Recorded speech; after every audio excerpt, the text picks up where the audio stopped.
en fait sur la partie sablonneuse des empreintes de loutre. Donc ici, comme on voit bien, c'est quand même une espèce qui est protégée, qui est rare au niveau national et européen, même si nous, localement, on a encore des populations intéressantes. Si cette loutre se plaît dans les marais de la Wadi, c'est qu'elle y trouve un environnement préservé. Il y a quelques années, la commune de Biscarrosse a confié l'entretien de ces marais aux fédérations de pêcheurs et de chasseurs. Les loutres, qui chassent sur plusieurs dizaines de kilomètres le long des cours d'eau, peuvent facilement passer des marais à un long canal artificiel qui relie deux des plus grands étangs des Landes. Pour préserver cette nature riche mais fragile, tous les cours d'eau et les étangs de la zone du Borne et du Buche, qui sont reliés entre eux, sont considérés comme un ensemble. Cette chaîne d'eau, qui court sur les départements de la Gironde et des Landes, relie les étangs de Cazaux-Sanguinet, de Parentis-Biscarrosse et de Raillan. Elle se déverse au nord dans le bassin d'Arcachon et au sud dans l'océan au niveau de Mimizan. Pour coordonner toutes les actions à l'échelle de ces 1500 km², notamment celle de préservation de l'environnement, un schéma d'aménagement et de gestion des eaux, un SAGE, devient effectif en 2016. L'un de ses objectifs est de s'assurer que les quantités d'eau sont satisfaisantes pour les différents usages. Et ils sont nombreux sur cette zone où se côtoient des industries, des exploitations agricoles, la forêt qui couvre 75% du territoire, avec des pins maritimes qui consomment jusqu'à 500 litres d'eau par jour, et une population de 110 000 habitants qui double en période estivale. Ces différentes utilisations de l'eau peuvent parfois conduire à des conflits d'usage. Ce qui a toujours été un problème ici, avec des besoins qui peuvent être plus importants en été, mais notamment par exemple pour le nautisme, alors que pour les milieux naturels, il faut au contraire un abaissement des niveaux d'eau. Bon, ça c'est quelque chose qui est naturel, c'est ce qui a façonné en fait les rives des étangs. Le fait de maintenir des niveaux d'eau trop hauts en été va finalement perturber ces habitats-là. En hiver, la situation s'inverse.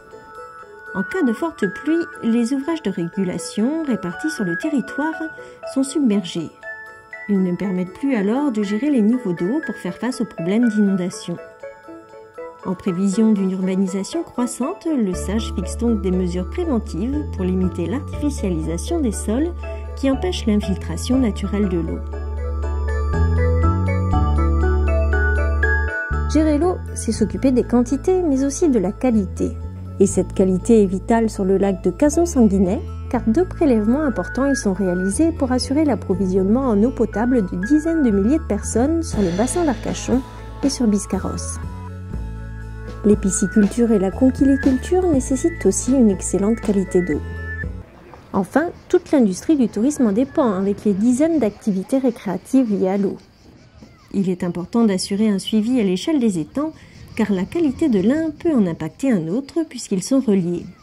Le syndicat mixte de gestion des baignades landaises surveille sanitairement la vingtaine de baignades naturelles présentes sur le territoire. Hors saison, on peut faire du conseil sur des mesures de gestion. Donc là, on est plutôt sur des mesures préventives ou des mesures, on va dire, actives en cas de prolifération.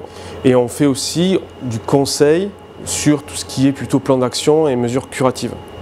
Pour la qualité de l'eau, il s'agit également d'obtenir le meilleur compromis possible en prenant en compte les différents usagers.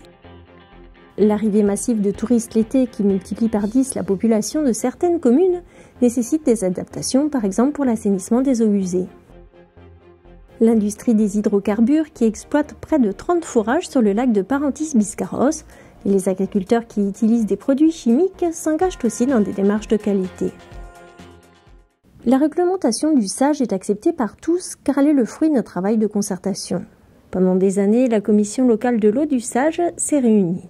Elle regroupe l'État, les collectivités, mais aussi des usagers comme les associations de protection de l'environnement, le syndicat de l'hôtellerie de plein air, le comité départemental de voile ou encore les chasseurs, pêcheurs, sylviculteurs et agriculteurs. Les premières étapes, oui, ça a été de faire un état des lieux de la zone, avec les différentes cultures qui sont présentes sur la zone, et indirectement, après, on a découlé un dialogue autour des différentes pratiques, les différents enjeux. Donc on est une zone très importante sur des productions de légumes. Si on veut continuer à rester sur ce milieu-là, il faut essayer de limiter le maximum les impacts. Pendant la rédaction du SAGE, chacun a pu exposer ses besoins et faire connaître son point de vue. Impliquer tout le monde, c'est nécessaire, mais pas simplement que pour un SAGE. Je crois que dans tous les documents qui touchent à l'urbanisme, au territoire, en particulier à la vie, au quotidien, et l'eau est un élément extrêmement important dans la vie de tous les jours. Donc on a intérêt à co-construire, effectivement, à construire ensemble ce document qui va régler ou en tout cas administrer notre vie au quotidien en matière d'usage de l'eau, de tout type d'usage, d'ailleurs économique, agricole, forestier, aussi bien que tourisme ou tout simplement consommation. En 2016, le SAGE devient effectif. Porté pendant 10 ans par le syndicat mixte pour la sauvegarde et la gestion des étangs landais, Géolande, il dépend désormais du syndicat mixte du bassin versant des lacs du Born. Son animatrice est chargée de le mettre en œuvre. En phase de mise en œuvre, donc il y a tout un rôle de veille puisqu'on reçoit en fait tous les documents qui sont soumis à la réglementation loi sur l'eau. Donc on est là pour en fait relire les documents et veiller à ce que ce qu'on a préconisé dans le SAGE soit bien pris en compte. Et puis aussi également au niveau des documents d'urbanisme, donc les schémas de cohérence territoriale et les plans locaux d'urbanisme, on essaye de veiller à ce que toutes les orientations du SAGE, les zones humides soient bien prises en compte dedans pour qu'il y ait bien une protection de l'environnement. Le SAGE, ce sont des préconisations, des réglementations qui doivent être respectées par les collectivités et les particuliers, par exemple pour l'assainissement individuel, mais c'est aussi la coordination d'actions concrètes.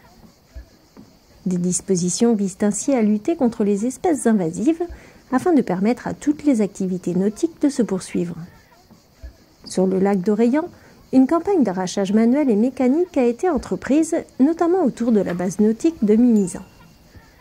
En période estivale, on aime bien avoir accès facilement aux berges et le fait qu'il y ait de la jussie un petit peu qui s'étale, ça nous gêne pour sortir sur le lac avec nos activités. C'est sûr que c'est indispensable, ça nous donne accès plus facilement à l'eau, donc on est beaucoup moins gêné, on est beaucoup moins envahi. Pour nous, ça a été un réel changement. Une autre action du SAGE vise à lutter contre le comblement naturel des plans d'eau par le sable transporté par les rivières. Si rien n'était fait, ces milieux pourraient disparaître.